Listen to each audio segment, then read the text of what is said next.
Vietnam and Indonesia, the two remarkable economies of Southeast Asia.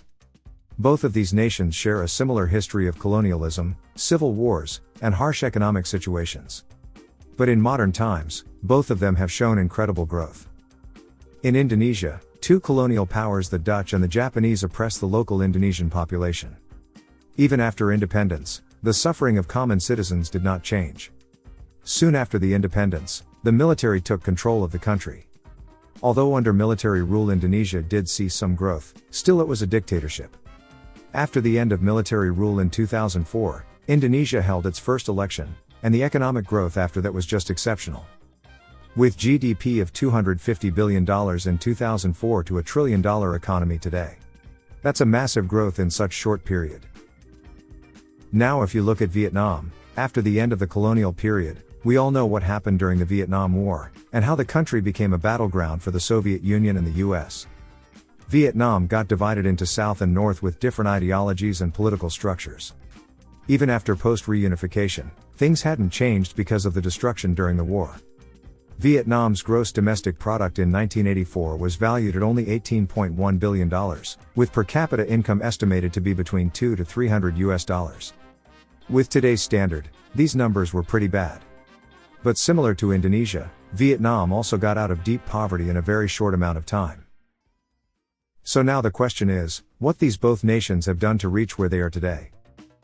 Well, for Vietnam it started with the Doi Moi policy. The reforms were mainly focused to facilitate the transition from a centralized economy to a socialist-oriented market economy. Doi Moi combined government planning with free market incentives.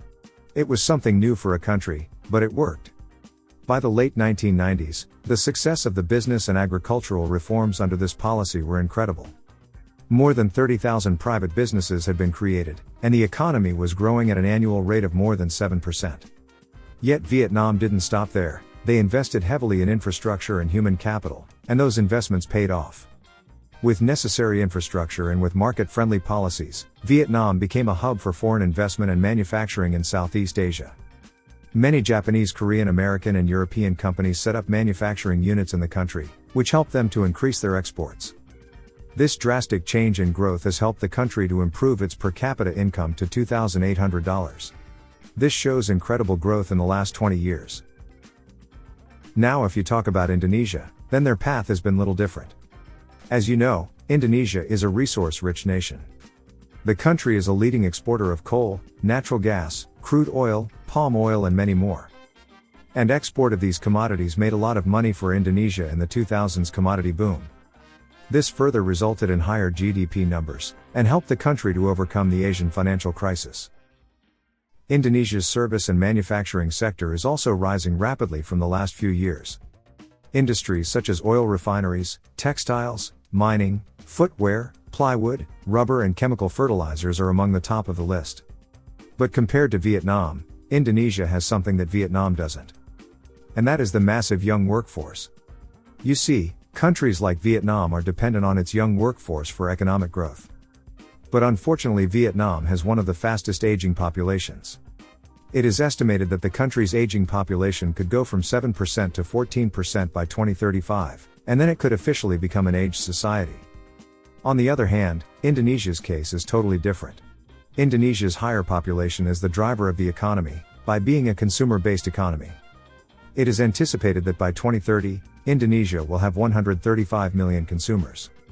A burgeoning middle class is also contributing to increased urbanization, assisting Indonesians in transitioning from low-wage agricultural work to higher-wage service and industrial jobs.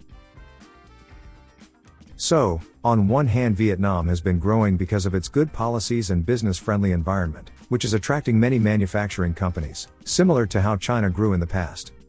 On the other hand, Indonesia grew on its commodity exports. Also having one of the biggest consumer markets in Southeast Asia, Indonesia is also slowly shifting to a manufacturing and service-based economy. Although it has a long way to go to compete with Vietnam in this segment, we cannot deny that with the large young workforce Indonesia can diversify its economy to a great extent. In the end we can say, both countries had a different paths for their economic journey, and considering all the factors both have shown remarkable growth. Now, what do you guys think of these amazing economies? Tell us in the comments below. And if you are new to this channel, Please consider subscribing. Thank you.